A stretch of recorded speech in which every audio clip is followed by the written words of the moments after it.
In episode 41, we'll discuss the week that was, including two say what battles, calling your shot. I think it's going to be football and Super Bowl related. We're going to take a look at our favorite non-biblical books on prayer in Fix Your Eyes. Welcome to Six in the Mix. A band of brothers talking faith, family, sports, and politics. Join us on our journey.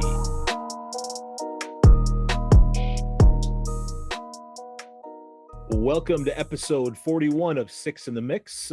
Please drop comments, topic suggestions on our Facebook page. Probably the best place to connect with us. Share the podcast. Give it a like. Give it a thumbs up if you're listening to the audio only version. Give that a 5-star review on Apple or Spotify. We would love to have that. But we're going to jump right into the week that was, and we've got several say what battles for you.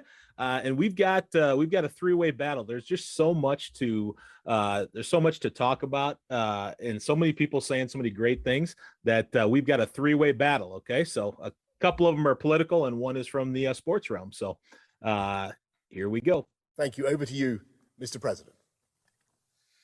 Thank you, Boris, and I want to thank that fellow down under. Thank you very much, pal. Appreciate it, Mr. Prime Minister. What you talking about, mister? This game had it all. Yeah. What did you think of your team's ability to withstand Florida State's impressive comeback? Yeah, I'm in favor of execution. Maybe our entire team needs to be executed after tonight. What you talking about, mister? I'm going to say about our President Biden. President Biden we're so fortunate that he did not win for president before when he ran, because we needed him now. He's perfect for now. He knows his foreign policy. What you talking about, mister?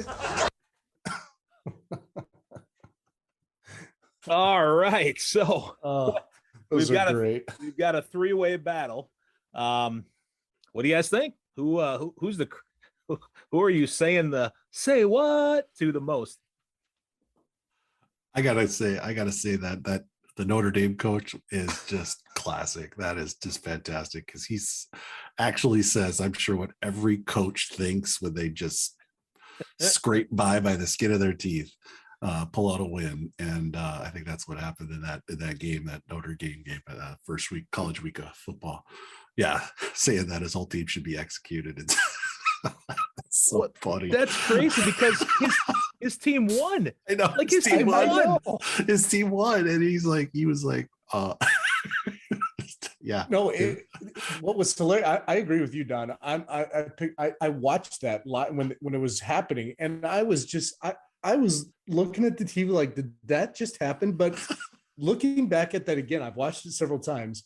He's like, well, It's like, how am I going to phrase this? We bonk. Oh, so we got two votes for Chip. Ryan, what are your thoughts? Who won the battle?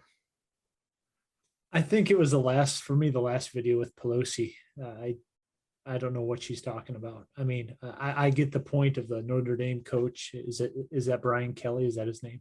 Oh, what I call him, Chip Kelly. Too many Kellys around. Yeah, maybe they're brothers. I'm not sure. Who knows? But yeah, his statement is understandable. You're frustrated with your team. You probably shouldn't say that exactly. And then I just love that. I heard that Biden comment to the Australian Prime Minister. I mean, I don't want to throw too many stones because I don't know his name off the top of my head, but that's just pure Biden. It's just that fellow down under. I loved it. I mean, that was the funniest one, but to say what is, I don't know what Pelosi's talking about, because our foreign policy is questionable at best right now. So was that your brother sitting next to her? Who was that guy? Yeah. Chad? No, that was not Chad. Here's the thing, that Pelosi clip is brought to you by the new Matrix movie coming out in December, because I don't know what planet she's on, saying that he's perfect for now. Like, perfect for what? The Republicans? Like, I would agree with that, but perfect on foreign policy, he's horrific. It's just unbelievable. But Did again, you guys catch how long Pelosi's fingers are? Did you see her fingers? She's like doing this. She's got long, huge fingers. They're like extendo fingers. I'm impressed. Her statements, not, but impressed with her hands. What a gal. maybe she I'm plays surprised. piano. I'm surprised she didn't reach into her Catholic faith and quote with the Old Testament and say Biden for such a time as this. You know, that's essentially what she was trying to say. Not then, but now, right now. Oh yeah, I agree with Ryan. I think Pelosi takes the cake. It's she's the winner, and brought to you by The Matrix, new movie dropping in December, which me and some of my daughters are pretty pumped about. So it's so funny you say that, Matt, because I just watched the I watched The Matrix this past weekend just because I knew the movie was coming out. Yeah. And I was like, I better start getting up because I do remember liking that movie. I've forgotten a lot about it, but yeah, we are totally living in the Matrix. That is so appropriate for these times. It is just absolutely, that's spot on. When did that movie? That's with Keanu Reeves, right? Yeah, that was in 1999. It's like the only actor I know and movie I know for whatever reason. Yeah, that was 1999 that came out. Wow. Wasn't it? Yeah, I think that's right. Yeah, it was pretty groundbreaking. I'm excited to see the new one. What's the new one? What's going on with that? They're just doing a sequel, or it's just a? You thought it was the end, the third one, so I don't know what they're. Yeah, I suppose Matrix within a Matrix. I don't know. And you know who directs that movie? Have you heard their story? Mm-mm. Well, they were brothers when they started making the movies, and they'll be directing the brothers as sisters now. Catch my drift. Well, considering. Wait a minute, are you saying that the brothers had directed the Matrix series before, and both of them have had some changes in their life? Yes, that is correct, sir. Gotcha. Okay, clear. Okay, well, there's a lot to that say what battle, more than I even thought there would be. Hold on, we got to go back to the recorded version of Ryan's. His facial expression was just unbelievably like. It is our say what caption without saying say what. Oh man. Well, guys, hey, we've got a bonus say what battle. Climate change. It's been a hot topic, and so I want to bring you this bonus battle on climate change. Here we go. Well, you know, the reality is we have a global warming problem, a serious global warming problem. And it's consequential. And what's going to happen is things aren't going to go back to what they were. It's not like you can build back to what it was before. It's not going to get any better than it is today. It only can get worse, not better. We're going to get this done. This nation is going to come together, and we are going to beat this climate change. What you talking about, mister? Salisbury Beach. This is where my mother and father took my brothers and I when we were boys. The happiest memories imaginable. Unfortunately, it's now in the crosshairs of climate change. We have to protect this community. It's very special.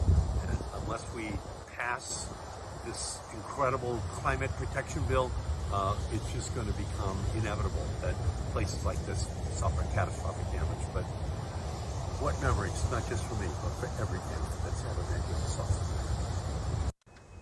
What you talking about, mister? All right. So the climate change battle, who wins that one? I'm going to go with Biden. Yeah, Biden's got to go. He's that's a walk away winner. That's Larry Bird at the 3-point line in the 3-point shooting contest. Puts his finger up as he walks off the court. But don't you think he's a smart politician though? He's probably sharing the message in Idaho that needed to be shared, and then in California he's sharing the message that needed to be shared. It's two different audiences. That's my explanation for Biden. I just think it's hilarious that his Build Back Better slogan was like in complete contradiction with climate change, because you can't build back better with climate change. He's like, it's only going to get worse. No chance. Which is why those ladies in the background of the other video were taking pictures of the beach to remember it. I'm going with that, Yahoo. What in the world? Right in the crosshairs. We must protect this beach for our families. Yep. Take your pictures, ladies. Take them. It's going to be gone. I don't know when, but it's going to be gone. Don't take your families there anymore. Can't do it. There's not going to be any sand on the beach, waves in the ocean. It's all going to be wiped away, and we're going to be stuck in our bunkers. Wow. Yeah, it was pretty beautiful beach. I'm just wondering what what speed of the bullet, you got a gun in the crosser, they're aiming up at that beach. That bullet's got to be going pretty slow. It didn't look like that was about to fall apart, but I don't know. Ryan, what do you think? I'll go with President Joseph Biden because of his contradictory messaging. And that was the same day, right? I mean, it was completely opposite. I mean, I would advise the second guy. Is that their other senator? Is that Senator Markey? I'm trying to figure out who that was. That's Senator Markey. Yeah. Okay. So I would advise Senator Markey maybe have more than just one person walking around the beautiful beach if he's trying to make an impact, like crowd it. Like, this is a great spot for people to come to. And then maybe that would appeal to more like, yeah, look at all the people there. But it was kind of a cheesy message, but I give my vote here to President Joseph Biden. I think that was like a private beach that you had to pay like $1 million just to be. It's probably his beach, Don. Martha's Vineyard, maybe. Is it Martha's Vineyard or Cape Cod or? I don't know where that beach is. It's Murky's beach. It's his beach. He doesn't want climate change to wipe out his real estate his beach that everybody can come enjoy. So Marky's Murky Beach. Pass this perfect climate change bill. Let's just pass it. So carte blanche. Good stuff. Well, that was some fun battles today. Question: We had President Biden share his plan for vaccine mandates, and so in 30 seconds or less, we're not going to get into it a whole lot, at least at this point, because there's still a lot unknowns. But for employers over 100 workers, they're going to have a vaccine mandate of some sort. So in 30 seconds or less, your quick thoughts on that. Ryan, we'll start with you. I don't like it. I am pro-vaccine, but I am not pro-vaccine mandate. I believe in the autonomy of every person's body, and I don't think that philosophy applies to mothers who are carrying children, because that introduces another body. So they should not have the right to say, my body, my choice, but typically we should have the right to say, my body, my choice. So that's where I stand on the mandate. All right. Nice. Jeremy. Yeah, I don't like it either, and I'm not participating in that right at this point. I'm also not really a fan of the language that goes with it, where it's talking, he kind of puts it out there like it's not about our freedom, and then says it's about trying to keep this thing at bay, which obviously worldwide we haven't been able to do. So it is about our freedom, and I don't want my freedoms taken away. And I know millions of Americans don't want that either. And so for that reason, don't like it. All right, Don.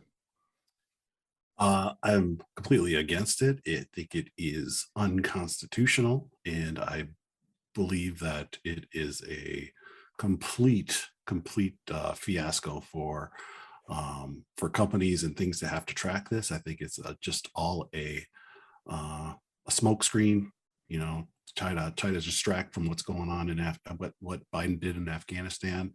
I think Biden knows this will probably get tied up in the courts for months and months and months, and I think he's just playing the game.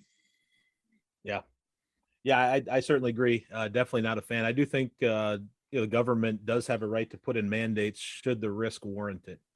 In this case, and I'll just use a simple example of certain laws they pass for, like wearing seatbelts, those types of things. Those are rules, those are laws that are based on the risks that we've seen. You can put in place, but the risk doesn't come anywhere close to warranting this level, and the impact it'll have on businesses will be significant. And I certainly hope and pray that the businesses don't go under just due to this. So let's hope the fight in court goes well. Can I just add one more thing? I know you said 30 seconds, but we've had this conversation a little bit where I work, some of my coworkers and I shared with them that, while I agree that the vaccine seems to be effective, especially versus serious disease and maybe helping against death, some of these employers are, as you said, if you have 100 or more, they are using what Biden has done as a way to help themselves out to bring that protection or perceived protection into their businesses.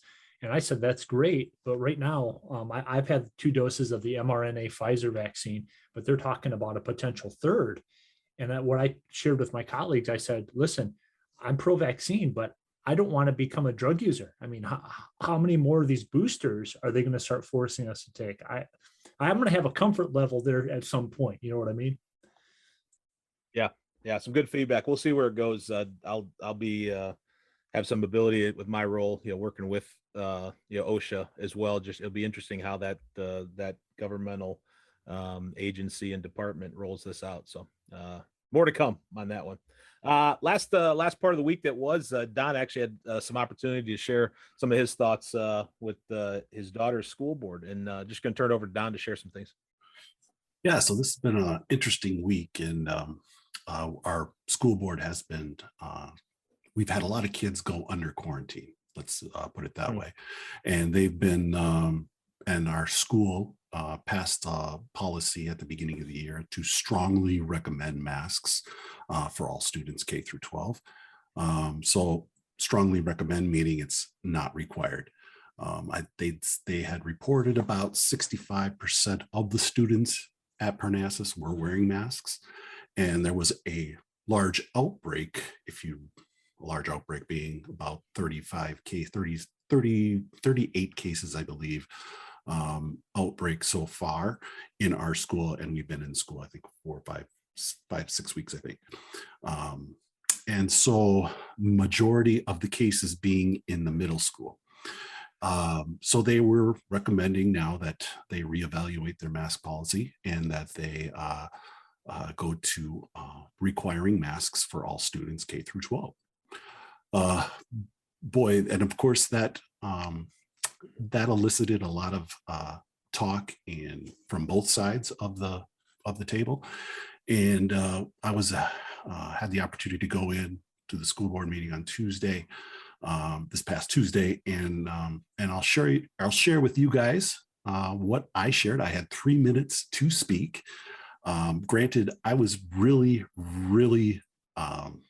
hot, I guess you could say. I was so I'm probably not going to be as impassioned as I was at that meeting, but boy, I was like literally shaking almost as I walked away, because I was just so fired up about this, and I couldn't believe. Well, I'll talk a little bit more about it after I. So this is what I. Quick question. Yeah, can we find this on YouTube? Did someone record this? Did you have? I don't think anybody recorded it. No, it's not like somebody recorded it. I don't know if we could have. I don't know. I suppose we could have, I guess, but yeah, no, nobody. Right. We did not record it. So this is the closest thing you're going to get. This is the closest thing you're going to get. Yeah, here we go. Let's fire it up. All right. Now, mind you, I had a lectern in front of me, and so I had they had a mic. I did not use the mic because I was just going to yell. The captain doesn't need a mic.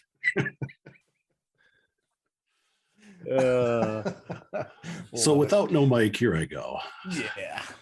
Hello, Parnassus Board. Thank you for giving me the opportunity to speak tonight. My name is Don Geisler, and I have 2 rhetoric scholars currently attending Parnassus Preparatory. Let me first commend the board and the administration for incorporating the recommended air filtration system that has been studied and proven to be the most effective way to combat the COVID-19 virus. I would also like to thank the board member, Ms. Rose, for coming prepared with an alternative solution to the problem we now face, and I hope you will seriously consider this option. It appears to me that the problem we face is not the way we combat COVID-19, but the COVID-19 quarantine rules adopted per the Minnesota Department of Health's recommendation. Last year, my high school scholar contracted COVID-19 while wearing a mask at school. She had to go through contact tracing, feeling humiliated as her friends deducted she was the reason they were called out of class and were sent home in quarantine. It is very difficult for me to tolerate a mask mandate for my kids, a mandate that is potentially harmful and unhealthy for my daughters. My concern is that the leadership is not looking out for the overall health of my children, and that is why I am here tonight. I have supplied the board and administration a document with 20 pages of links to studies that provide factual proof of the ineffectiveness of masks and their confirmed negative health effects to our children. Let me just point out a few. A study of the National Institute of Health concluded that a mask filtration efficacy is insufficient for the coronavirus. A coronavirus particle is 0.125 microns. Mask filtration efficiency is rated over 95%, but only for above particles of 5 microns in diameter. Secondly, during the pandemic, from 2020 to present day, according to the CDC, 412 kids 0 to 17 have died of COVID-19, far too many. The number of kids 0 to 17 that have died of pneumonia during that same time is 924, over double the number of deaths. Where was the outcry for masks before COVID-19 when our children were dying at a much higher rate to pneumonia and our staff was in harm's way? Thirdly, in addition, a certified physician in Colorado, Dr. Mary Harrell, listed the dangers of mask use, including low oxygen and high carbon dioxide levels, shortness of breath, toxicity, inflammation, increased stress hormones, and sugar in the body. Harrell also mentioned that masks create fear, anxiety, headaches, compromise cognitive performance, and other problems. Simply put, if you deprive our children of fresh air, you hurt them. Let me conclude by saying this. A few weeks ago, my wife and I discussed the recommended mask policy and quarantine procedures currently in place at Parnassus with our kids. My youngest scholar was adamant about not wearing a mask, so much so that it took us a bit by surprise. Her response, carefully thought out and respectful, made me very proud. She said, "If I put this mask on, they will never take it off me." Clever, isn't it? Using that same thing, the classical trivium that she had been taught in the very halls of this school, as a way of treating or covering her face. And the potential loss of simple freedoms, it is so easy to give up, but yet so hard to take back. I implore the Parnassus board to vote no for a mask mandate. Now, after that speech, I was the last one, so it was like a mic drop, and I walked out of the building. I would like to say I would have, but I literally made a beeline for the parking lot.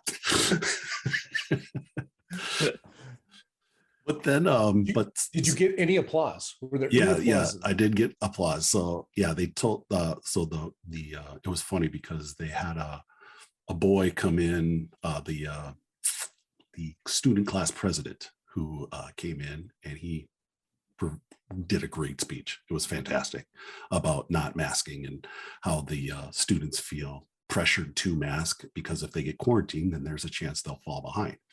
So that's the only reason why they're wearing a mask, because they don't want to have to go through quarantine and be sent home.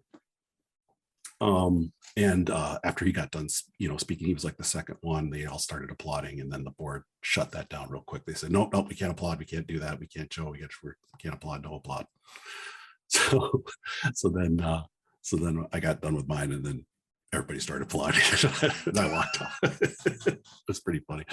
But so Friday they voted, and it was great because I didn't know this. I just went to the vote just to see how it would go, and they had a vote, and of course they voted 4-3 to do a mask mandate. We had a scientist type guy who's in this industry, right?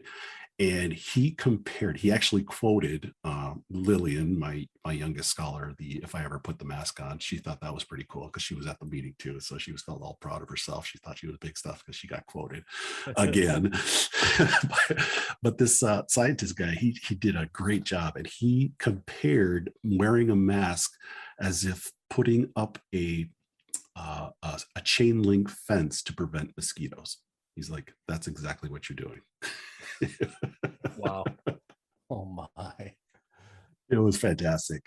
So yeah, I mean, we took our battles. It was what struck me also was that for every person that got up there to speak out against masks, they provide documented proof and examples of why this is not good for our kids, and for every person that got up there for pro-mask that wanted to mandate, just it was anecdotal, the evidence that they had. We feel like this is the right thing to do, and that's all they had. So it was just really, really frustrating to not get any meat to a decision that was made as to why we should be doing masks. So that was my week. And again, I commend the board. I want to commend the board for putting in the work. I was very upset with the people that voted no. Miss Rose, who is a board member, who's also a faithful listener to the podcast, she did a fantastic job on Tuesday when she presented her reasons why not to mask, and she did it through the eyes of a parent and a teacher, and it was just spot on. I wish we had video of that, because that was fantastic. It was heart-wrenching, and it was very very well put. So couldn't have stated it any better. So yeah, but that was our week so far. So yeah, nothing compared to what the board members had to go through and all the stress and things like that they had to deal with. But man, I was just spent just having to deal with that stuff and try to calm my nerves and emotions. So it was interesting. Wow. Now, Don, you kind of shared a college video that might be kind of linked up to this. Kind of tease that out before we share that too. Yeah, so another faithful listener that sent this along to my wife, and she just shared this with me, and I thought it was fantastic. It's basically, we're living in this time, right, where we've got so many things coming at us, and we've got to realize where they're coming at us, how they're coming at us, why they're coming at us, and the message behind it that is being put out there, and how we as Christians have to be on the watchtower, right? I mean, we really are under attack, I think, for truth, and so this and we're in the throes of colleges right now, as my daughter looks for a college to go to. And this video that just came out, it's like 4 minutes, but it is fantastic. And it's basically, it's an actual college promo video, and it's for a college in Idaho. So Matt, yeah, go ahead and share that. All right, here we go. American colleges have become more hostile to the faith of young Christians than the beaches of Normandy were to the Allies. Literally. Undergraduate training wasn't always a death trap of unbelief. Once colleges were boot camps for body, mind, and soul. Now, most college students spend their days in tax-funded adult daycares with all the intellectual rigor of lazy rivers, safe spaces, and complimentary condoms. And in our recent COVID faux-apocalypse, those daycares became prisons almost overnight. Cover your face, line up for your shot, stay in your room, but don't worry, the condoms were still complimentary. At New St. Andrews, you are not on vacation, you are not in daycare, and you won't be herded into a dorm. From week one, you'll be treated like an adult. You're responsible for paying your own rent and developing your own grocery budget. Or going hungry. Get a shot, or don't. Mask up, or don't. Most of our students even work part-time jobs on top of the 40-hour class workload. It's part of the anti-fragile hustle and grind that distinguishes our graduates from the majority of their own generation, and that employers and graduate schools love. Most college graduates in the U.S. are stuck paying off loans for years. New St. Andrews sets you up to graduate debt-free and dangerous, ready to pursue grad school, a family, or business opportunities in the real world without any reliance on pork subsidies from Mother America and with no weepy need for safe spaces. The real world isn't a cushy place. No one owes you success. You are entitled to exactly jack squat in this life. But rich or poor, unlike your face or your freedom, your job or your business, an education and the ability to think clearly can never be taken from you as long as you are still above ground, not by petty tyrants or cowardly clergy, not by thoughtless mobs or lab coat megalomaniacs. At New St. Andrews College, you'll learn from teachers whose ideas equipped men and women to build Western civilization in the first place, and which will be used again to defend and rebuild what has been lost as the West has faltered into decay, losing her faith and her mind. Yes. Most of our best teachers are dead, But our classical Christian liberal arts education is how we've been graduating thoughtful, articulate outlaws and leaders with spines for the last quarter century. The intellectual and theological bedrock beneath the Judeo-Christian West is what you'll study, engage with, write about, and own.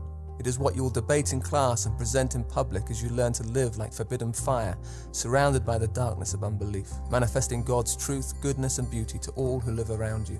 Training like this can't happen over Zoom. At New St. Andrews, we believe whoever walks with the wise becomes wise, but a companion of real or virtual fools will suffer harm. Your peers shouldn't be your spiritual leaders. You should have a real flesh and blood in-person church for that. NSA is in the heart of downtown Moscow, Idaho, where you will witness men and women building Christendom on every corner. Where else are you going to be able to break bread in your professors' homes, debate great literature with them while their kids are playing, sing psalms while being arrested with them, catch turtles with them? No one comes to NSA to get lost in the crowd. You might be able to hide in a graduating class of thousands, but our classes are better measured in dozens. You will grow in this program or you will tap out. And when you finish, you'll be ready for life, in whatever moments and scenes and struggles God may have prepared for you. We are training students who worship and march and study and fellowship and sing and write and start businesses and raise kids that no one can mask, cancel, or bury. We follow the King of Kings who knew the way through the mob and out of the grave. We fight to rebuild Christendom in the ruins, in our families, and in our businesses, in the cities where we live, in the countries where we go, in the congregations where we worship. Your mom may worry that Moscow, Idaho is many miles from home. She should worry more about how spiritually distant even a nearby godless campus is. After 4 years in a Christian community like ours, you will grow much closer to your family. Don't stay distant. Click the link today to schedule a visit to New St. Andrews College. Wow. I just thought that was a fantastic, just throw it right in your face, right? I mean, I just loved it. I was like, I'm ready to pack up my daughter and send her there don't tell her to come back till she comes back with a degree. Send her to Russia. Send her to Russia. So the question is, how many views does that have? Did you get that? Did you see that at all when you were uploading that? I can find that real quick. Let's see, curious. Just under 20,000 right now. Okay. Just under 20,000. Yep, and that was launched 5 months ago. So 20,000 views in about 5 months. But yeah, it's great. It's entitled "Life After the Faux Apocalypse." New St. Andrews College. Some great messaging, some great prep for kids too. You know, I mean, spine was tingling during that. That was incredible. Yeah, I thought it was good. Yeah, it's cool. just so important. I think, you know, I just, you know, just in these last, man, just for myself, these last couple months, I have been purging on trying to find truth, and it's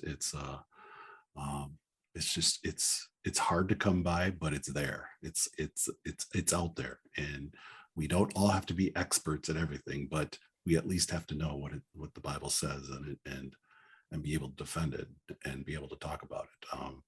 There was a video, I think, from I don't know if you guys have ever watched Beckett Cook, but he's a YouTuber, and he's got some great stuff, great story. But he had somebody on there. He was in and they were talking about truth, and the guy was like, you know, I've read Tale of Two Cities, you know, like 20 times. He's like, I know everything about that book inside and out, but I am not a literary educated person. I don't study I haven't studied the classics. But I've just read that book 20 times, and I can tell you if something is not in that book, I'll tell you that, you know, that's what we need to be. We need to be like that with the Bible, right? I mean, we just need to know what it says and know it enough to be able to say, nope, that's not in the Bible. Sorry. So. Right. Great challenge, Don. I certainly appreciate that. That wraps up a great week that was. Thanks for all the contributions there, gang. Turn it over to Ryan for calling your shot. Okay. Last time we had one of our Calling Your Shot segments, we discussed our favorite squad, the Minnesota Vikings, and they are doing very well. Matt, I think you had them at 12 wins, right, for the year. And what are they sitting at today? they've got 2 of their losses out of the way, which I appreciate. They're taking care of business of what we're not going to do. So when we zip into the playoffs, we'll be with momentum and plenty of wins. So we're in great shape. Yeah, that's great. So we can expect some really impressive win streaks coming up, right? Yes, correct. Good. Well, today we're going to keep in the same theme of football, and we're going to call our Super Bowl champs. Now, having seen most teams play twice in the regular season at this point, so maybe we have a good idea who that's going to be. Jeremy, I think you called it last year, as I recall, with the Tampa Bay Buccaneers. Myself and our friend Ben, I think we were with Kansas City Chiefs, so we were close, but not quite. So curious to hear where you're all at. So I've got Don listed first on my list. So Don, as a huge fan of football, continuing to grow in that love and passion, who you got this year? Well, I'm going to go with the most. Well, let's see. How do I say this? I guess when I was preparing for this, I was like, what team stands out to me the most? And it's not even a team that stands out to me the most. It's what player stands out to me the most. And that would be at the quarterback position, which is Tom Brady. And until he is out of this league, I can't stop. I can't stop. I can't bet against him. I'm done. So I think he's going to take a repeat Super Bowl year and be for certain, with no doubt, called the GOAT. I like it. Good call. Matt, how about you? If you listen to the Minnesota Vikings on game day on the radio, sideline reporter Greg Coleman, every game he gives like the pregame preach, and I'm looking forward to week 3 when we face the Seattle Seahawks, because adversity and a large mountain in front of you, a large obstacle, breeds and builds a team together that is going to persevere and is going to punch through that and is really going to drive. And I came into this season with extremely high hopes for the Minnesota Vikings, and I will continue with that. So though I'm not as eloquent as Greg Coleman, I don't have a poem at this time. I am confident that these early losses are going to spill into a very special year with strong momentum, and I am picking the Minnesota Vikings to be Super Bowl champions. Okay, fair enough. I don't think we're all too shocked at that, but I just want to make sure I understood your logic. You said because of Greg Coleman's pregame preach before the Seattle Seahawks game, which is next week, you're inspired? He inspires me with his pregame preach all the time, and I'm looking forward to what he's going to see. He's going to see the silver lining, where you guys, all you see is other teams and losses and potentially a whole bunch more. Yeah, your backs are to the bandwagon. I get that, but I'm firmly on. I'm anchored down. I'm riding with the squad. They are going to put together what it takes. We're getting Barr back. It's gonna be pretty special. We went down and competed very strongly in a very tough Arizona team. Should have won. Our kicker is Achilles heel for our team, so it's a little bit of a struggle there. But we will not be as close in many games coming forward. We will not have to rely on the kicker to win games for us. Matt, can I ask you a question? Yes, sir. What color is the sky in your world? Purple, baby. Purple. Okay. It's got to be, right? Oh my word! Me and Pelosi are in the same matrix, perhaps, but not for then, but for now. Perfect. She says Biden is perfect. I say the Vikings are going to win the Super Bowl. Maybe Pelosi and I are alternate reality. Maybe it's alternate reality. It was good to see Daniil Hunter back today. Oh my! Was he a beast? Was he a beast or not? Unbelievable. Nice having a defensive player step up finally. That was great. Mm-hmm. Okay, got it down, Matt. This was an option for you to maybe pick a sporting prediction where you wouldn't take an L, but if you are again seeing things through those purple lenses, it's hard to change. Right? It's an odd year, baby. It's an odd year. Yeah, it is. Say that 30 times. All right, Jeremy, what about you? Are you going to stay on the same team that brought you glory last year? Are you going to join Don or what? I'm not going to join Don. I think in my estimation, Don, I think Brady, although he's gonna launch him into the playoffs again. I just think that he, for whatever reason, there's going to be somebody to top him. And I'm between two teams. But before I give you those two teams, I do want to give a shout out to two listeners, Easton and Savannah Martin, who listen to us regularly and faithfully. And Easton told me that he plays on a baseball team in Eden Prairie, Minnesota, called the Barbarians, not the Librarians, the Barbarians. And they won their championship this past summer. So props to Easton. He's playing again in this fall. And so I'm looking forward to hearing what he's got. But anyway, told him I'd give him props. All right, I'm between two teams. I'm between the Green Bay Packers and the Rams. The reason I want to pick the Packers is because of the off-season antics and the craziness that goes along with that. And somehow it just funnels into just this drive, and I have to win because I'm not going to be here again. I'm just going to throw it in the Green Bay's face, that I'm going to bring you two NFL championships and then I'm out of here, right? So he's already got one, but he's hunting after that other one. And with Devontae Adams and some of his offseason stuff and what he wants to be paid and all this nonsense, I'm between them and the new revamped Rams with Stafford. I'm going with the Rams. Going with the Rams. Got it. Okay. Now, as much as I was going to mock you for the Packers, there was an interesting stat that last year the Super Bowl champions lost to the very same Saints team by the very same score that the Packers did. They lost, I think it was 38-3 or 35-3, whatever it was. The Tampa Bay Buccaneers, and everybody said they're not going to do anything, and they stormed back. So, yeah, interesting stat. Yeah, no doubt. Okay, well, I will share my prediction, and I was tempted to go with the Chiefs again this year, but I am totally in line with Don's logic.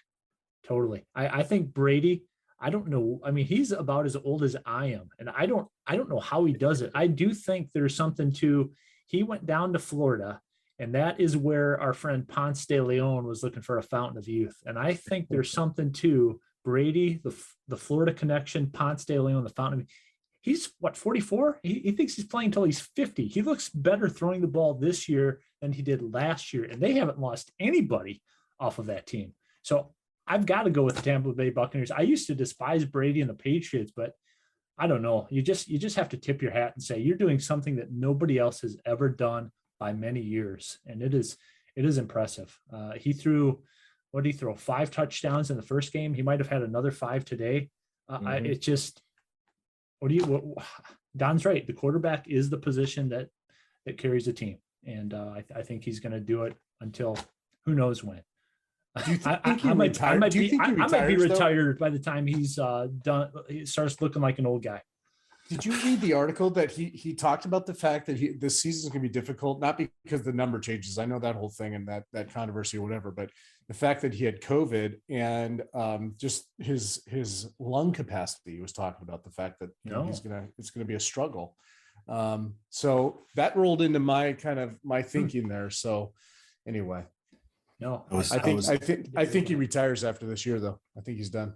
I was actually watching the Vikings game. Well, I fell asleep to the Vikings game, but I fell asleep, but I was rudely awoken because my daughter Elena, who is impossible to sit in the same room with and watch a sporting event with, because she's obnoxious as all get out and yells at the TV and yells at the players, and it's out of control. It is out of control. I think she needs God in her life or something. It's just awful.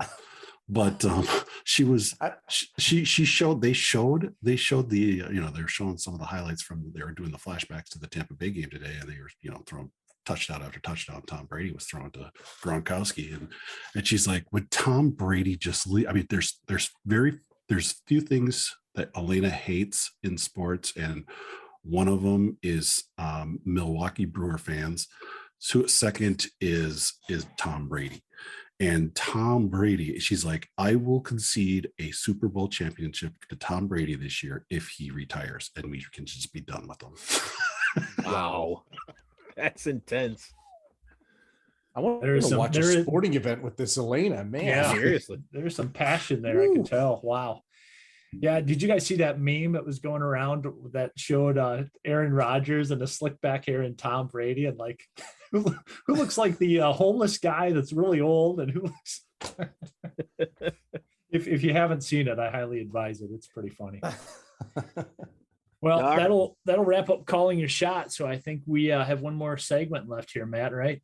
That's it. We're going to transition into Fix Your Eyes, and we're going to ask just two questions, actually. So what is your favorite non-biblical book on prayer, and how has it helped you in your prayer life? So just looking forward to sharing some non-biblical books that has challenged you in your prayer life. And we'll go Don, Jeremy, Ryan, and myself in that order. So Don, why don't you go ahead? You said non-biblical books, meaning like, yeah. So not like not like the Psalms, okay, or Proverbs. Okay. So yeah. What about James? Yeah. Can I pick James? Yeah. I should have thought I phrased that. So not books that are found in the Bible. Okay. Yeah. So yeah. The Chronicles of Narnia. I'm pitching the Christianity thing. We're done with that. Want some pagan views on prayer. Yes, good clarification, Don. Thanks for. Yeah. Well, I knew I had to ask for Ryan, so I just wanted to make sure.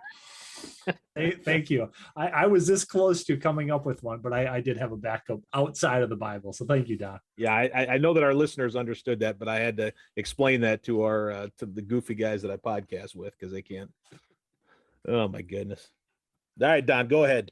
All right. So one book that came to my mind is, I guess you can't say it's necessarily dedicated to prayer, but Pastor Craig Groeschel, who I've spoken about and I'm very fond of, he wrote a book a few years back. It's called Hope in the Dark, Believing God is Good When Life Is Not.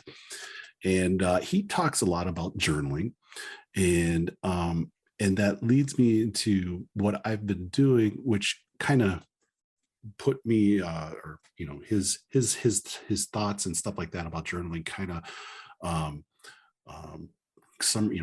catapulted me into what I'm kind of doing now with my Bible study. And one of my friends challenged me and he calls it a listening prayer. And basically it is like, writing something down. As you're writing it down, talking it out with God like you're praying, and it's just a prayer. I mean, you're literally praying to God as you do your devotion, as you're writing stuff out. You're asking him questions. You're asking, it's literally, and as I'm writing it out, I feel it's just been so influential in my life, just because it's caused me as a Christian to get closer and have a more meaningful relationship with God. It seems to have boosted that desire to want to get and connect with the truth of God and God's word. And again, all I do is I just I open up I use Evernote. I don't know if you guys ever know what that is, but it's just a program that I use, and I start typing. I have my passage and I start typing out. I just start writing and start typing. And then as I'm typing, I'm just praying to God as I'm typing and just kind of doing that. And that's all about this journaling idea to really track. And it's so helpful. I mean, just to be able to go back, months, weeks later, years later to see what's been happening and how you've been able to grow too is something that is fantastic. So it's something that has encouraged me. Yeah, it's really good. And I'll also link the books that everybody shares too, kind of in the notes section too, whether it's on YouTube or Facebook. So if you want to check those things out at your local bookstore or online, you can get them as well. So good. Thanks, Don. How about you, Jeremy? Yeah, I thought about this, and I've read quite a bit of Stormia Martin's. He does the Power of Praying Husband, Power of Praying Wife, Power of Praying Parent, and all these different nuances with the power of prayer. And to be honest with you, I don't necessarily like the fact that authors go to the power of prayer, because it's not really the power of prayer, it's the power of God through our conversation with him. And so I have found really not too many great resources, to be honest with you, of how I would kind of identify what prayer is, because I think there's too much of an emphasis on actually going through this whole process, when really the whole point is this brokenness before God. And like Don was saying, it's life. I mean, your whole day, and why Paul says so many times pray without ceasing, is because I think his whole life was literally this act of worship and prayer to God, and everything he did was part of that. And I'm not saying he was totally consistent with it, and I am nowhere near that. But so, when it comes to resources, I've really struggled to find something that I really, really connect with. And I've read, and I'm reading right now, there's a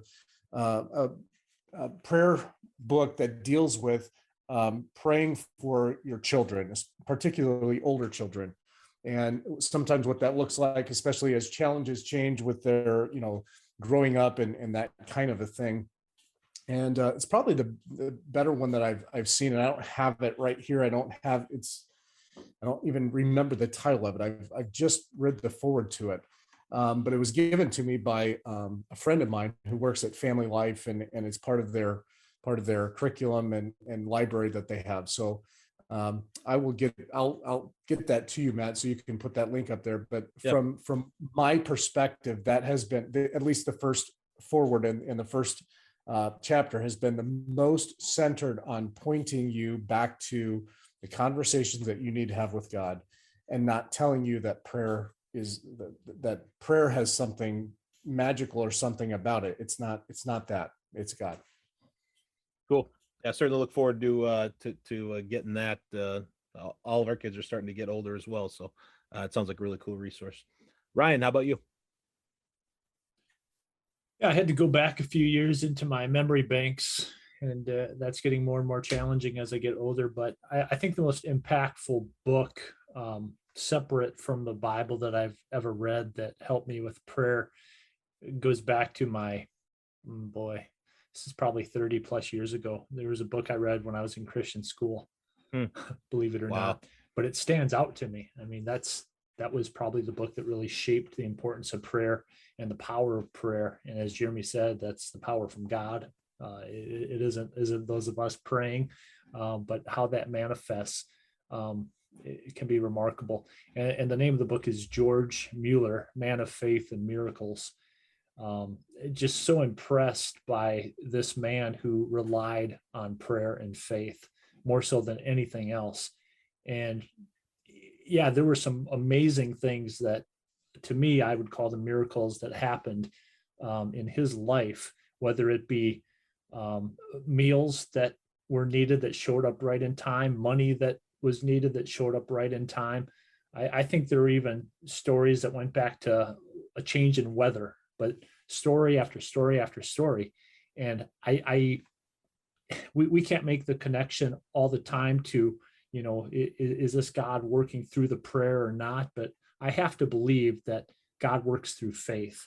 And because he was a man of faith, and oftentimes that was exemplified in his Bible study and prayer life on a daily basis, God did amazing things through Mueller. So what did that show me at a young age is prayer is vitally important, and God can do great things when your faith is in and on him. So it was many years ago, but that book still stands out in my mind.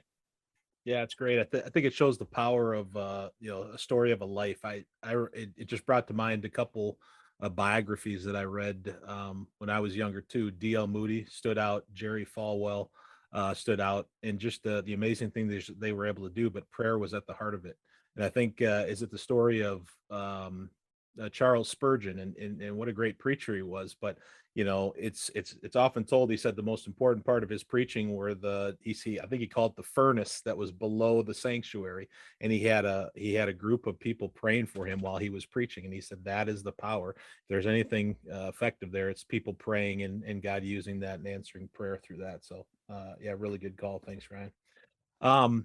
As I kind of thought on this, it has been a while since I've read a book on prayer, and so I'm looking forward to taking some of your guys' thoughts. But I go back. I think I referenced Dr. Hudson's class on prayer in college, and that was incredibly impactful and probably opened up my eyes from a class perspective. And I can't directly remember if E.M. Bounds' book on prayer, several books on prayer, was a direct part of that, or he referenced that. But I remember I got that, I believe, in college. It might have been in seminary. But reading through some of E.M. Bounds' book on prayer, I think 2 books he wrote, but it's a compilation of several thoughts or several books together.